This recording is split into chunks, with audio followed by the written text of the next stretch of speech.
Hello and welcome to another edition of Road to 2027, your trusted platform for informed conversations on Nigeria's democratic journey and the issues shaping the 2027 general elections. With every election cycle comes an opportunity for political parties to present their vision, their candidates, their plans for addressing nation's most pressing challenges, as Nigerians prepare to make another important decision at the ballot box. Now, understanding these people seeking public office becomes even more important. Tonight, our focus is on one of the country's finest politician, and of course, the person of Prince Adewale Adebayo. Now, don't worry, it is Road 2027. This man is seeking to lead Nigeria on the SDP platform. What does his party stand for? How does he intend to tackle the country's economic, security, and governance challenges? And why does he believe Nigerians should entrust him with their vote to 2027? Now, these are some of the questions I will be asking him when he comes. But first of all, you know how we do. We take our top political stories, and then when we come back, we have our conversation. My name is Cynthia Agbo. Don't go anywhere.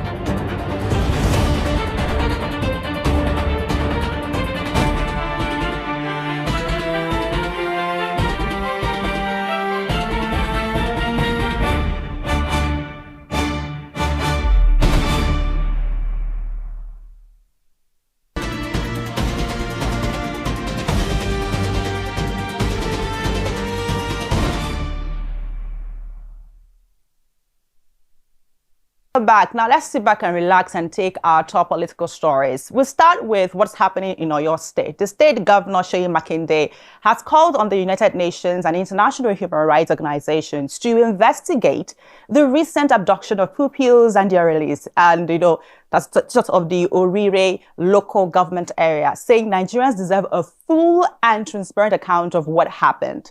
The president, however, dismissed the call as unnecessary and politically motivated. Although presidential advisor Bayo Nanuga said the federal government will not oppose an international organization investigation if there were unresolved concerns. Now, let's first of all hear from the state governor before proceeding. The circumstances surrounding this incident are sufficiently grave and unusual to warrant independent scrutiny beyond our domestic institutions. I therefore, with a full sense of responsibility as the executive governor of Oyo State, call on the appropriate international human rights and accountability mechanisms, including those within the United Nations system, to closely examine the facts surrounding this abduction and the circumstances of its resolution. Such scrutiny is not intended to undermine our institutions. Rather, it is intended to reinforce public confidence that the truth will be established and that every person found to bear responsibility, regardless of office, influence, or affiliation, will be held accountable. Under the Constitution of the Federal Republic of Nigeria, the primary responsibility for national security rests with the federal government and the security agencies under its command. The Nigerian people, therefore, deserve a full and transparent account of what happened, who was responsible, whether there were. It's interesting to know that Oyo State House of Assembly has backed the governor's position, and the Senate insists that the incident is a domestic security matter that should be handled within Nigeria. Another day, we will dissect this very, very well because there are two sides to this conversation. Let's move on to INEC. Now, the Independent National Electoral Commission says it will deepen its collaboration with National Identity Management Commission to eliminate duplicate voter records and strengthen data verification ahead of future elections. Speaking during a courtesy visit by the Director General of NIMSI, Engineer Bisoye Koka, to the Commission's headquarters in Abuja, INEC Chairman Professor Joash Amopiton described the partnership as a major step towards building a more secure, credible, and transparent electoral system. The collaboration follows the signing of the National Identity Management Commission Act of 2026, which is expected to improve identity verification and enhance the integrity of Nigeria's voter register ahead of 2027 general elections. Let's now move on again. INEC seems to be doing a whole lot. Now, the commission has announced that 2.4 million eligible Nigerians have successfully completed registration in phase 3, week 9 of the ongoing continuous voter registration exercise. Now, according to the commission, the figure includes 823,000 324 online registrants and 1.6 million plus physical registrations across the country. The data also shows that women accounted for 52.48% of newly registered voters, while young Nigerians between the ages of 18 and 34 made up more than 67% of all new registrants, highlighting continued youth participation in the electoral process. That's a great move, I must say. Now, INEC, however, noted that the figures remain provisionally pending claims, objections, and biometric verification through the automated biometric identification system before the final register is published. And our last story for this evening, let's now move on to what the Federal High Court is saying. The Chief Judge of the Federal High Court, Justice John Tahemba Soho, has approved new amendments to the court's pre-election practice directions aimed at ensuring the speedy and efficient determination of political cases ahead of the 2027 general elections. According to the court, the revised guidelines are designed to strengthen the fair handling of pre-election disputes in line with the provisions of the Constitution and the Electoral Act of 2026. The court has urged legal practitioners to familiarize themselves with the new procedures as political parties prepare for candidate nominations and other activities expected to generate pre-election litigation in the coming months. Well, this is the conversation that everyone likes to have. Well, those are some of the major political development making headlines as Nigeria continues preparation for the 2027 general elections. Now, away from the headline, might just have to skip our Vox Pop for this evening because my guest is right here in the studio. We'll go on a very short break. When we come back, I will introduce my guest and we'll start the conversation.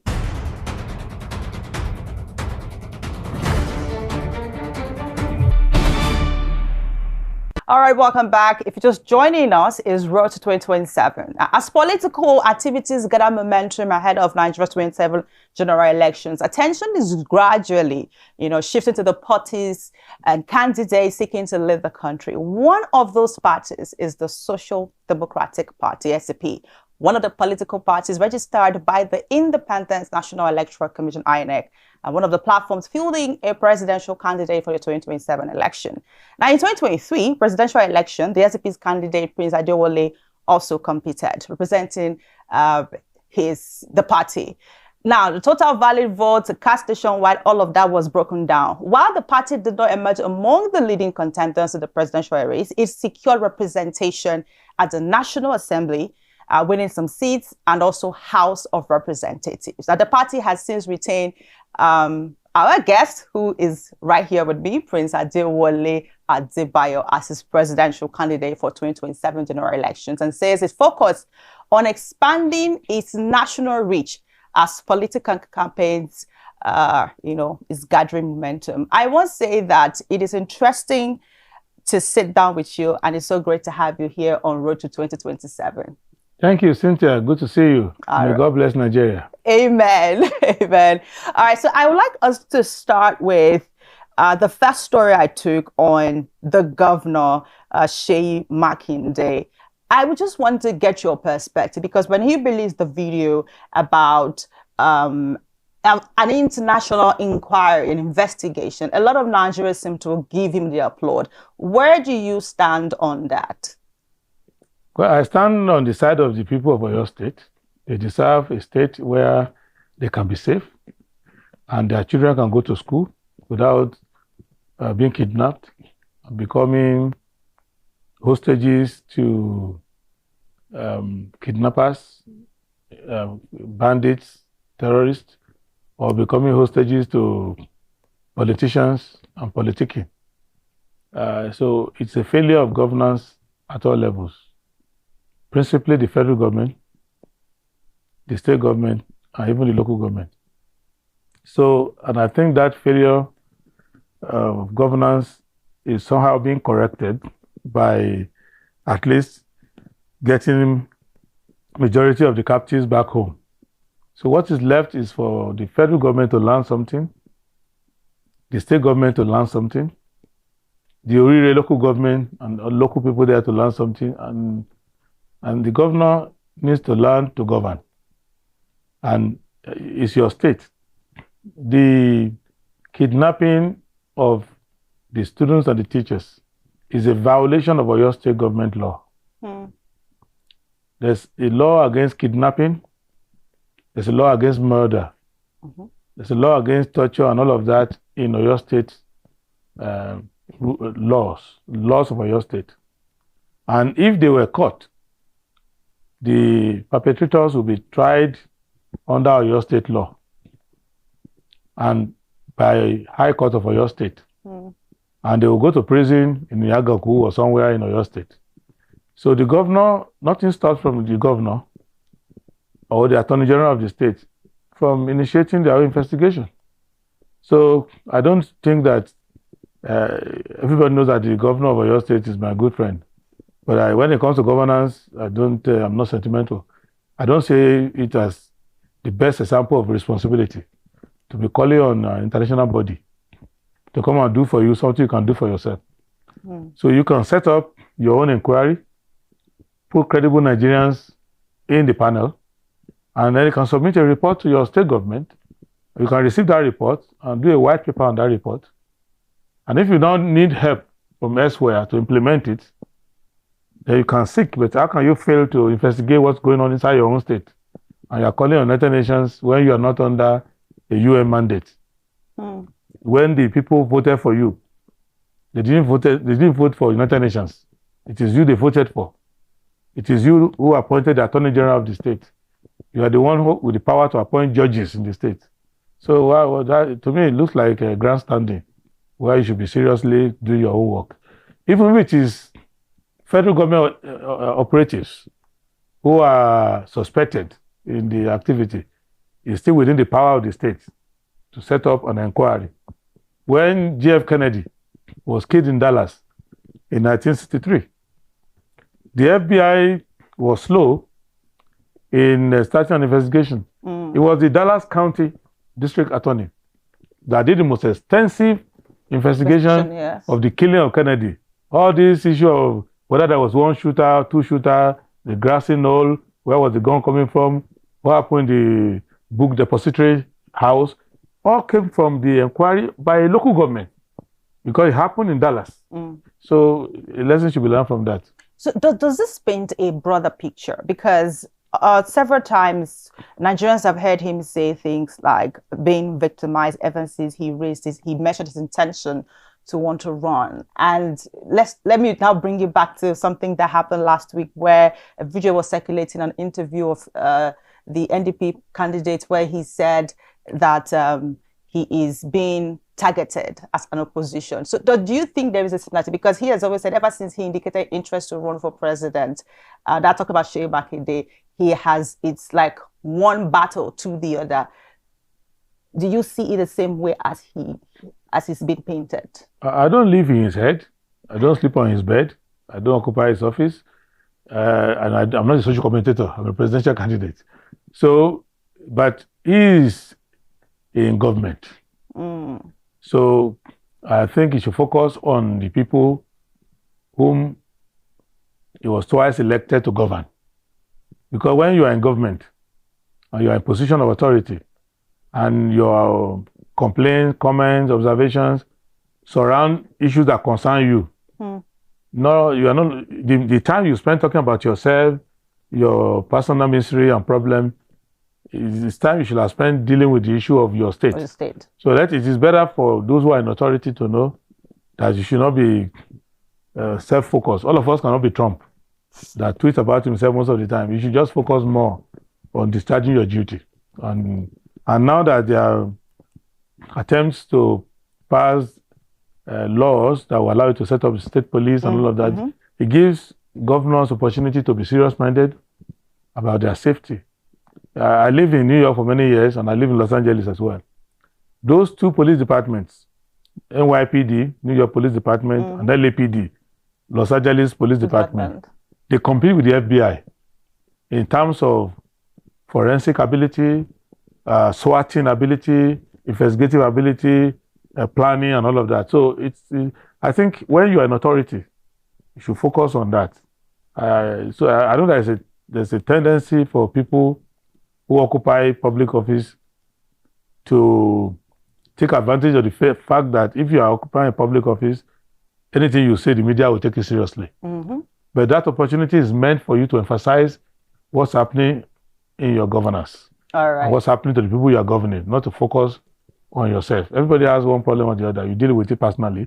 But when you have the space, focus on your state. If you're the federal government, focus on the federal government. The same problem you find with Tinubu, Onanunga, many of them, they spend the time given by the public and the space they have to litigate their own personal grievances rather than initiating policies and reporting and giving accountability to the people. All right.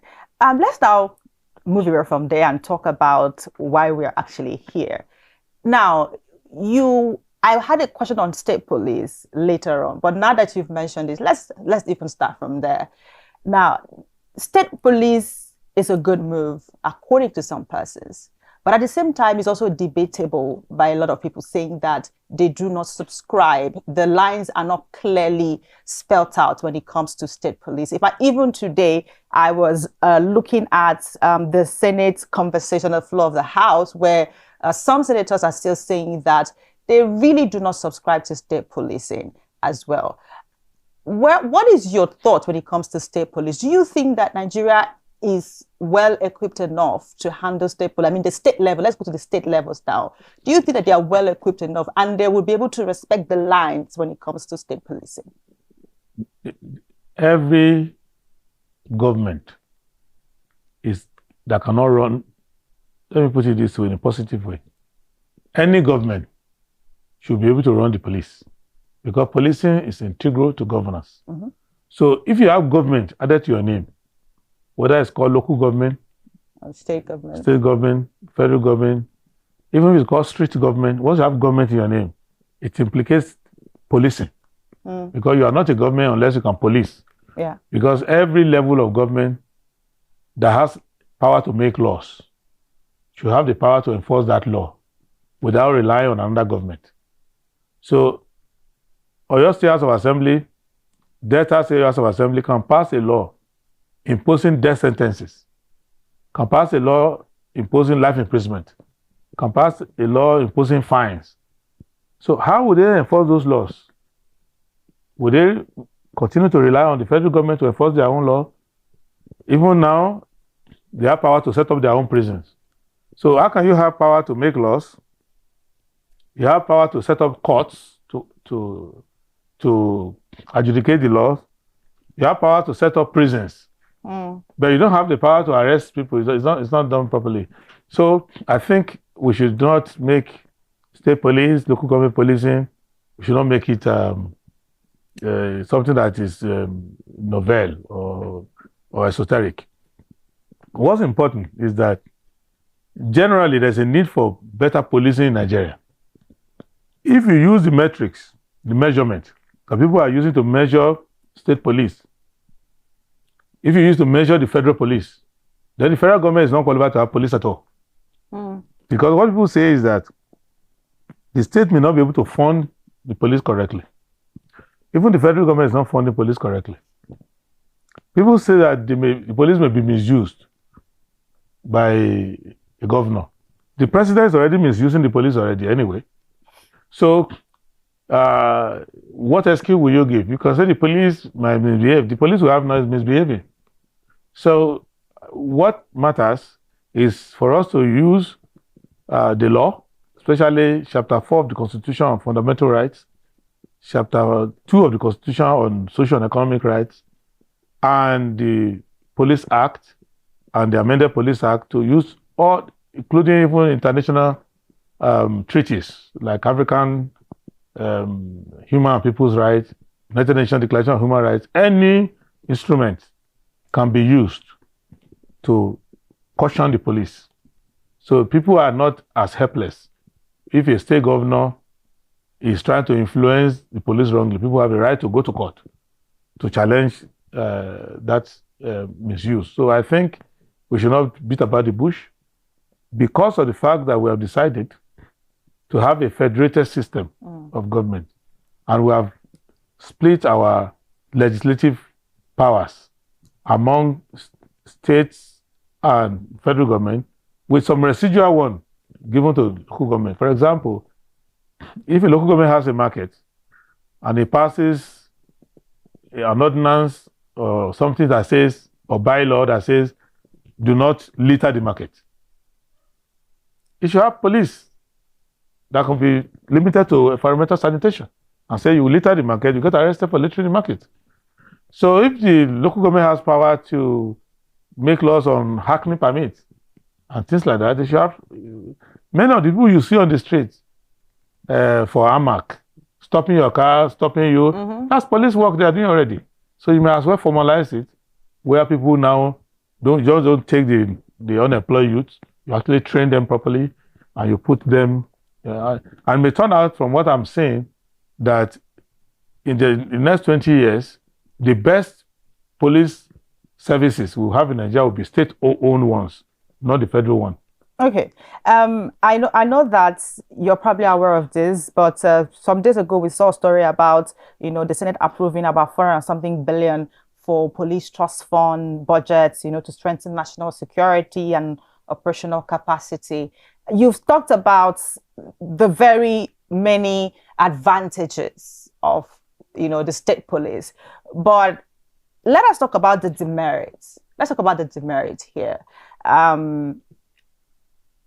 What do you think would likely go wrong when it comes to state policing? Just a few days ago, I think I was watching a press conference that was handled by one of the media outfits, and it talked about the demerit of state policing, talking about how powers will be at the state level and how it might likely be misused if not properly structured.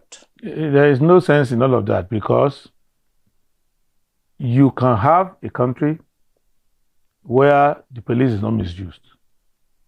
You cannot say, I tolerate misuse by the federal government, but I don't like misuse by the state. Anywhere policing is misused, you have the right. SDP, I think it was on May 5 or May 6, I'm completely sure, this year, the Inspector General of Police sent some police to SDP office and chased all of us out, that they were enforcing a court order. They didn't bring a court order.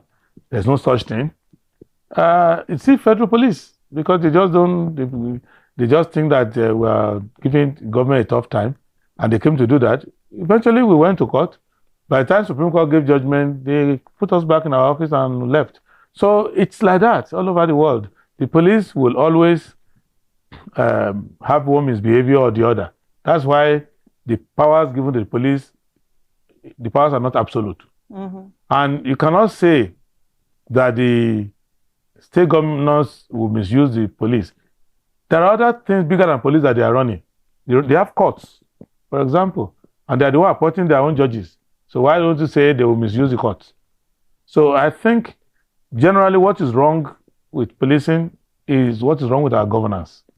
So the more reasonable focus should be on how to put responsible people in government.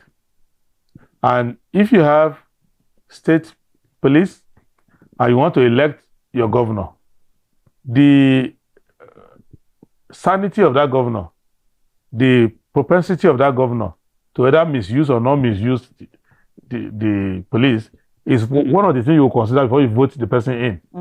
So, and you should be eager also to send the best people to the police, that they won't be so easily used. Because I see some of the drafts, there are some precautions you can make that even the police officer will tell you, sorry, I can't do this. There's a limit. Even now, as difficult as we're having it with Nigerian police, there are some instructions they give to them, they just won't carry it out because they know that that's the limit of their professional authority.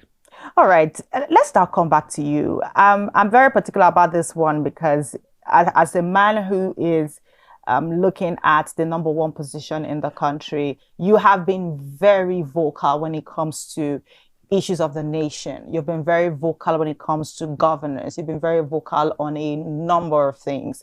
Let's now ask you this particular question. Do you think that Nigeria as a country is ready for the kind of change that you speak of?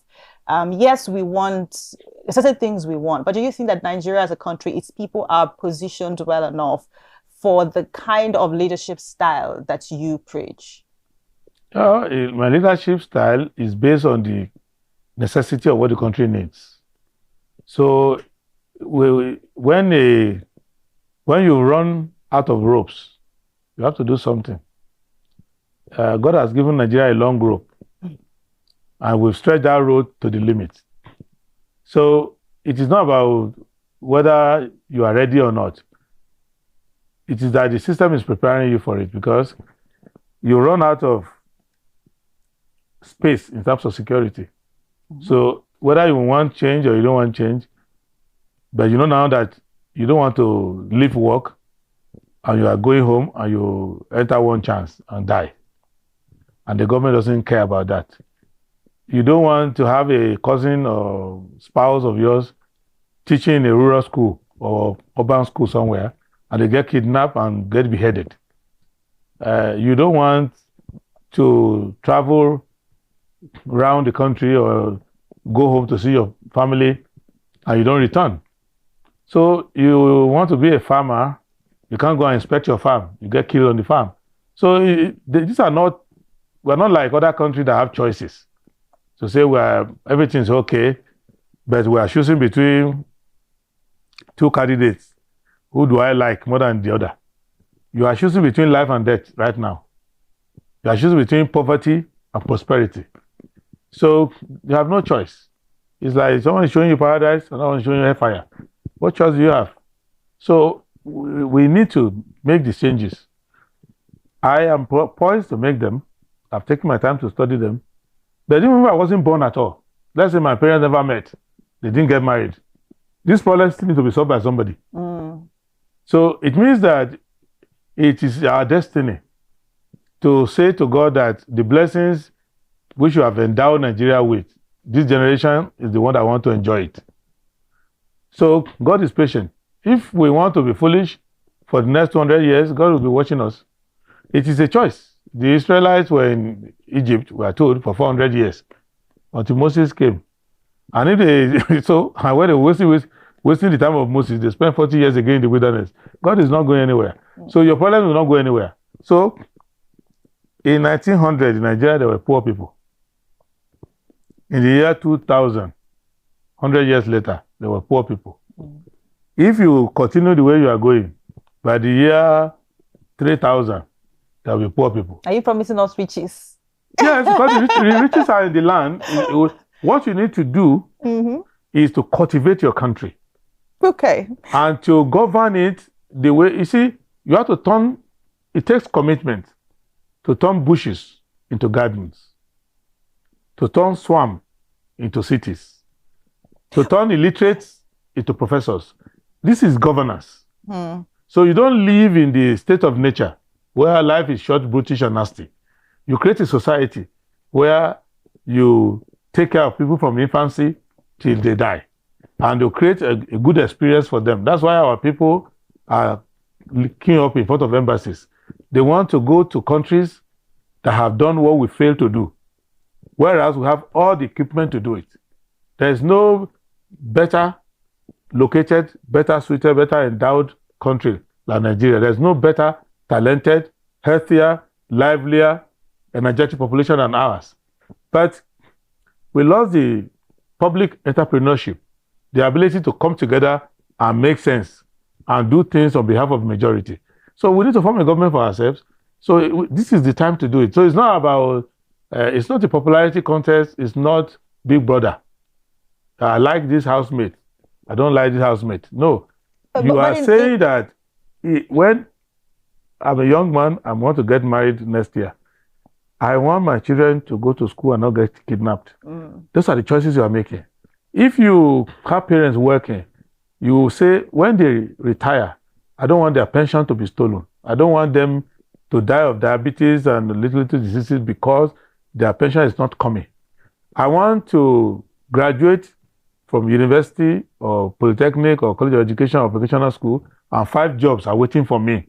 I don't want to be going around, and I don't want to be advised on how to sell kuli or akara after I've studied geology. You get my point? I want to be able to get my dream fulfilled. That's what this election is about. It's not about choosing whether you like me or you don't like me. It's about whether these policies are the best policies. Because it's not me as president who will develop Nigeria. It is me leading Nigerians who believe in this plan, that it is doable. More so that we have made today more money than some countries in Africa will make in a year. Just this one day. Okay, Nigeria. so you talked about the fact that it is not a popularity contest, but you will agree with me that in Nigeria, the vast majority seems to tilt towards who is popularly known.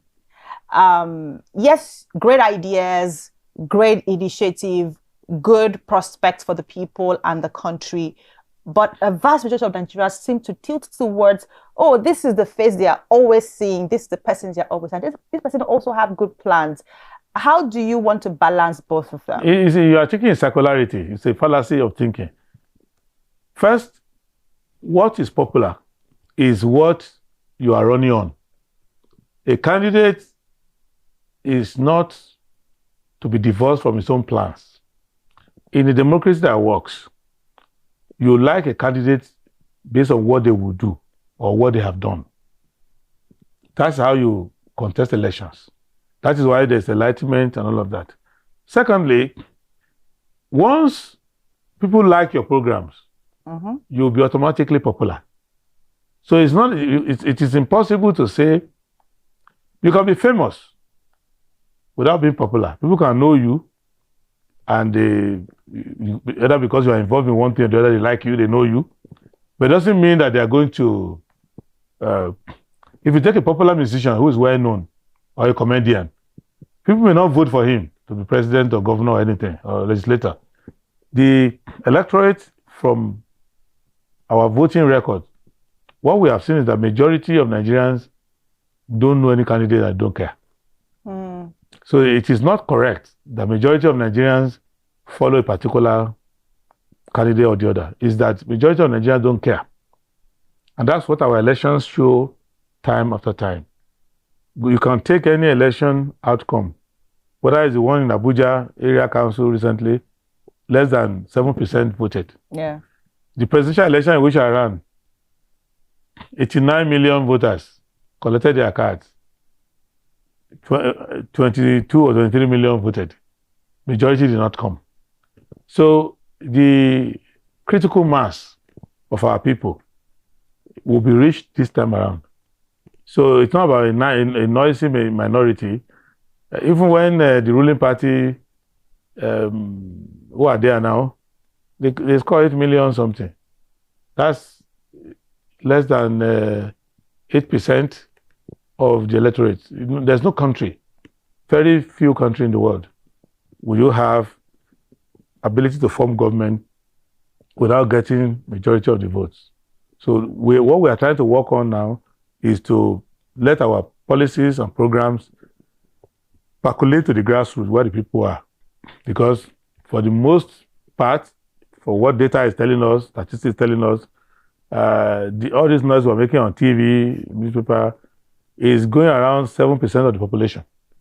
About 97% of the population are outside our coverage. And that's why the SDP, our rural program, our interior hinterland outreach is where our emphasis is now. Okay, let's now talk about key important things, right? Which is which drives every country: economy, infrastructure, and of course, security. These are three things. And this is even the basis where even the current president is being judged, right? Nigerians are complaining Nigeria is not safe. You even mentioned it yourself right here. In terms of economy, Nigerians are crying, yes. And even though the administration has said that, oh, the president is doing enough, and people are saying it is not reflecting on the common man. Your economic policies, your strategies are not, it's not showing in the common man. In terms of infrastructure, yes, we're seeing a couple of, road development and all of that, but some persons are still complaining. So these are three things that guide the people: economy, infrastructure, security. If you are to speak on this, when it comes to our economy, where do you stand on it? Where are we when it comes to economically? And why are these strategies not getting to the common man? What is that thing that this administration is getting wrong, that these measures are not showing in the lives of the average Nigerian on the street? Maybe they're not getting it wrong. Maybe they're just not on the side of the people. Maybe ab initio, they didn't come to government to help the people. They came to help themselves. So when you are being exploited, so it is not as if they can't implement programs that favor you, but the interest of the government, those in government, is diametrically opposed to the interest of the common people. What they want is to squeeze the people dry. And it's anything that you propose or that is on the table that is going to make life easier for the people is not of priority to the government. Let's talk about fuel subsidy. Is it not a good move for the people? How can you say such a poison is good for the patient? It's not. We debated it and you can see the result. It's not a good move because first, it's funded on lies. What was taking our money was not the subsidy. What was it? It was a fraud they were doing with it. So the subsidy money was not significant enough. Even at the highest level of it was about 1.2 trillion with all the fraud added to it. So it's not really serious. Secondly, the subsidy existed only because they killed the refineries. So the gap between importation and the sale price is what they call subsidy. But at the same time, we were spending trillions on turnaround maintenance. And they can switch on the refineries now and make them work, but they just won't make them work. Three, when they said they have removed the subsidy, what did they do? They created a foreign petroleum market inside Nigeria, where Nigerians now earn local income, but they are buying fuel at international price. And because they're buying fuel at international price, when you are going from Lugbe to Agariki, you are going at international price. But when you get to work, they are not going to pay the cameraman or the stenographer or the presenter international price. So the government has managed to exploit and enslave the people. And if this thing that President Tinubu and APC are doing, if it was done by a foreign government who asked for independence, we say, leave our country. You want to kill us.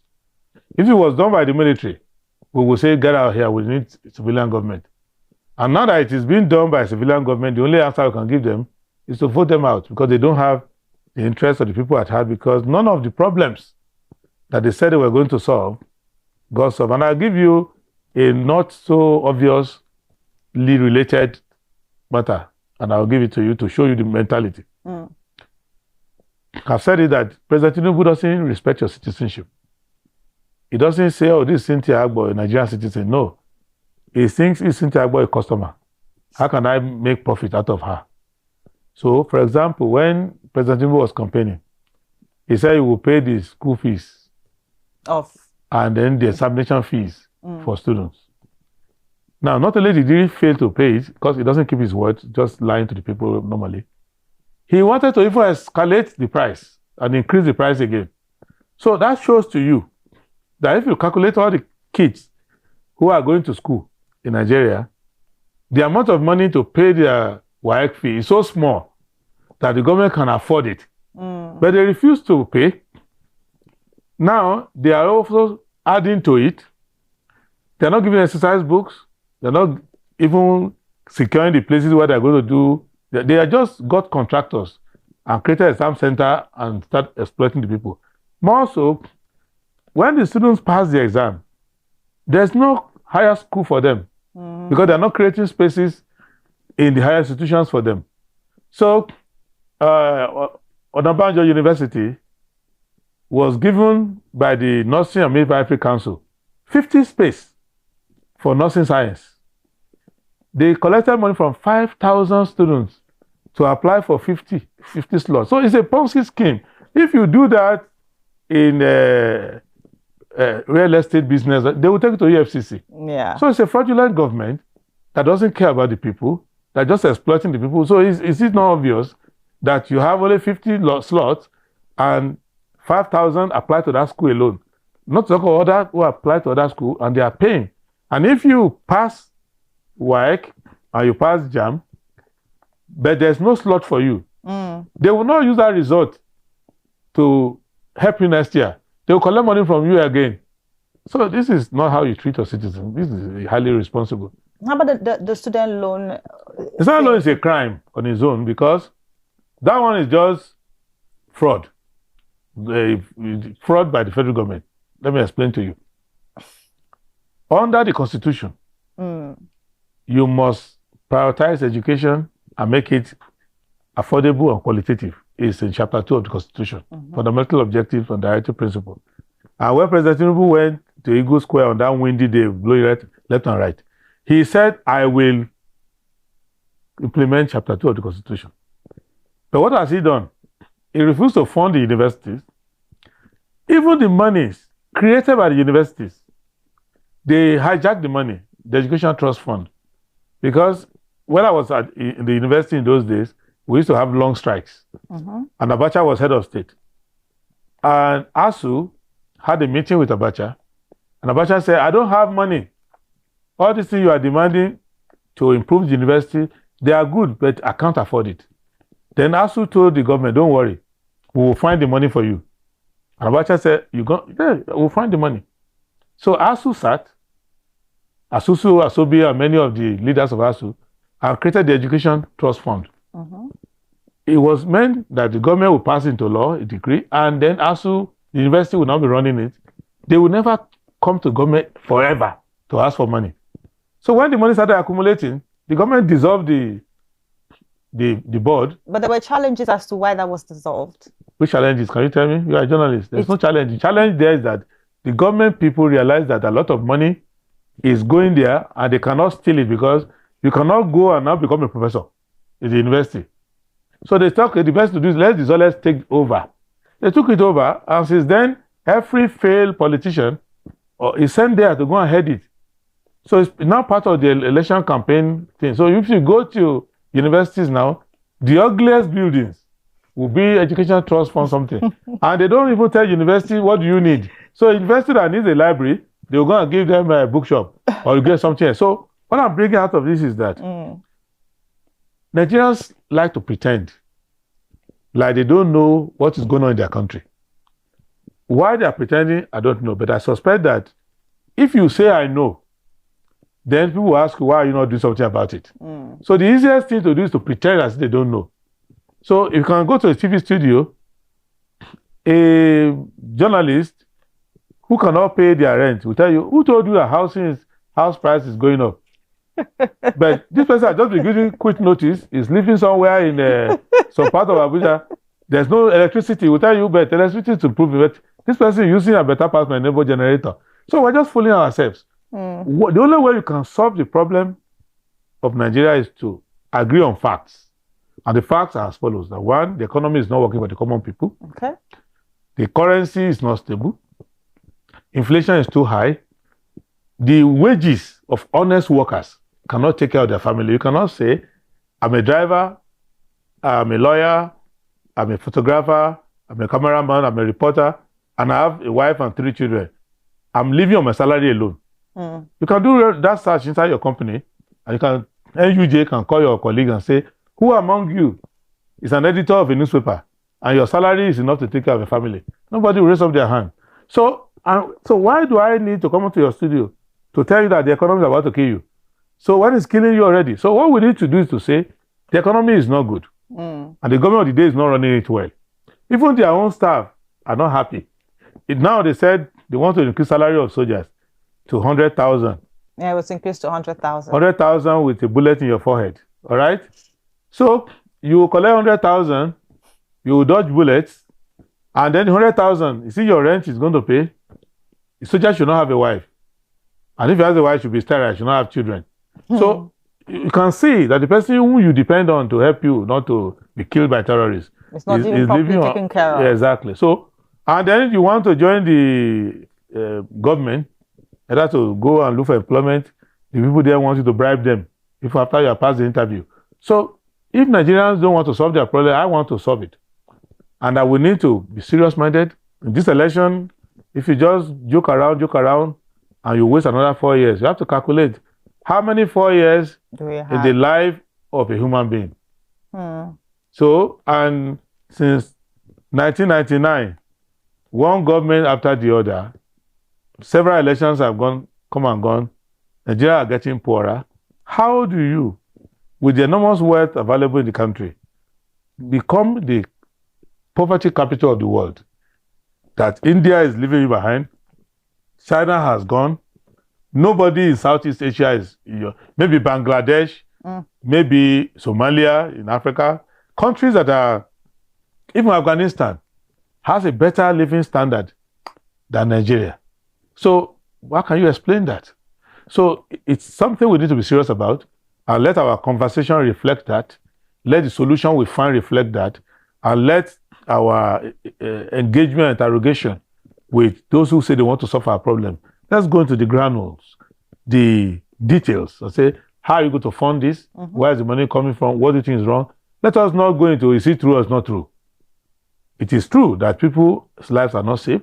It is true that poverty is in the land. It is true that people in government are stealing the money, even when they quarrel among themselves. You could see that Malami, former Attorney General, he's being liquidated like a bandit.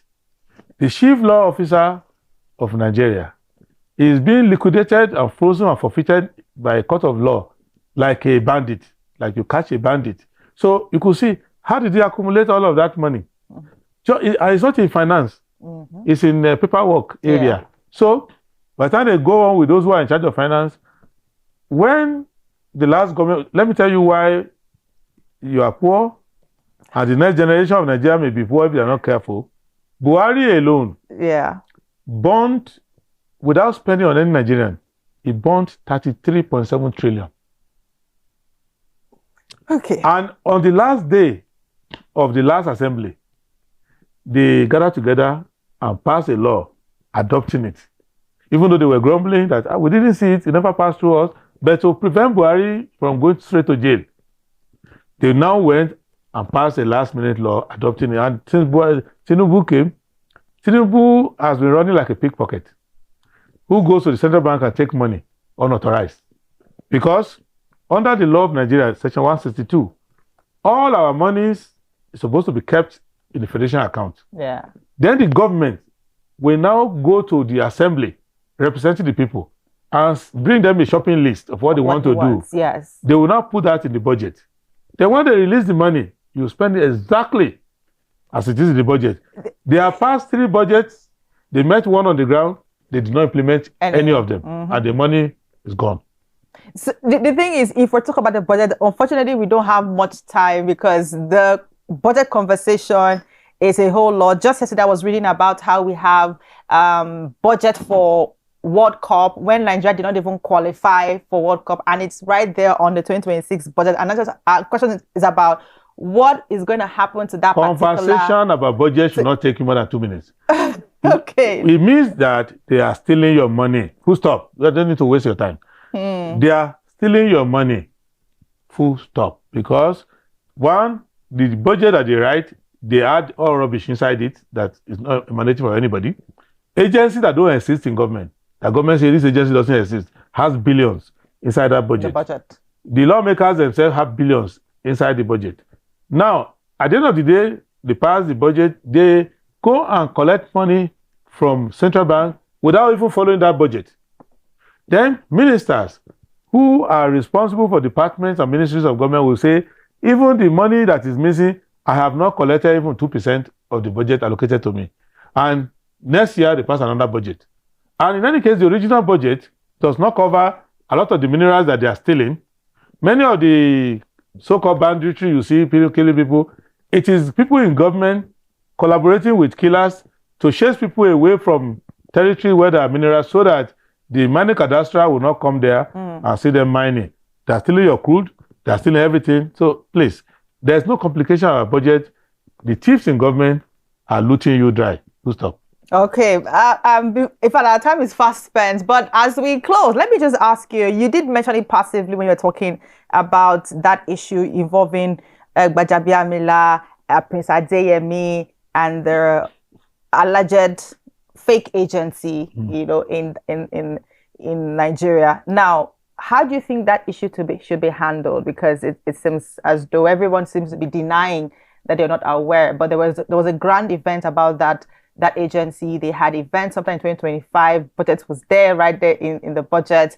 They have an office, everything. But it looks as if right now one man is bearing the cross, and the person who is being accused, talking about Gbajabiamila, was another allegation came up again of his involvement in another agency. So how do you think this should be handled in just 1 minute? People should leave Gbajabiamila alone. Why? Because he's doing what his Oga sent him to do. He works for the president. Nigerians they like to deceive themselves. There's nobody called chief of staff. There's no office in the constitution in any book called chief of staff. Anything he does is what the president asks him to do. So why don't you focus? Saying the president is aware of all of this happening? The president is the beneficiary of all the confusion. He's the one. So don't stop deceiving yourself. And Gbajabiamila. Did you vote for Gbajabiamila? You voted for Bola Ahmed Tinubu if you voted for him at all. So he's the one responsible. So he's the one that should investigate. What is the chief of staff? People say that when a son is sent by his father to go and steal, he will use his leg to kick the door open. Because who are you going to report him to? This is his father. And that's the person who sent him. So this is Tinubu's scheme, one of his several schemes. So why are you talking about Gbajabiamila? Please leave the man alone. He's following what Oga told him to do. Thank you very much, Prince Adewale Adebayo, for having this conversation with us. Unfortunately, time runs so fast when you're talking about something very interesting. And I am looking forward to when we're going to start having debates. You know, I wish our candidates would have debates, you know, public debate as is done in other countries. You don't have to wish. You can organize your own TV station. Okay. Yeah, so we'll work towards that. Yes. We'll work towards that. Yes. And I will looking forward to hear you speak in some of these debates. No problem. Definitely will be watching that. Unfortunately, due to time, we can't take our electoral word for today. But just you know that as Nigeria moves steadily towards the elections, informed participation remains one of the strongest pillars of democracy. And right here on the show, we remain committed to providing a platform for meaningful conversations with political leaders, parties, and stakeholders, helping Nigerians better understand the choices before them. My name is Cynthia Agbo. Thank you so much for watching. Have a blessed evening.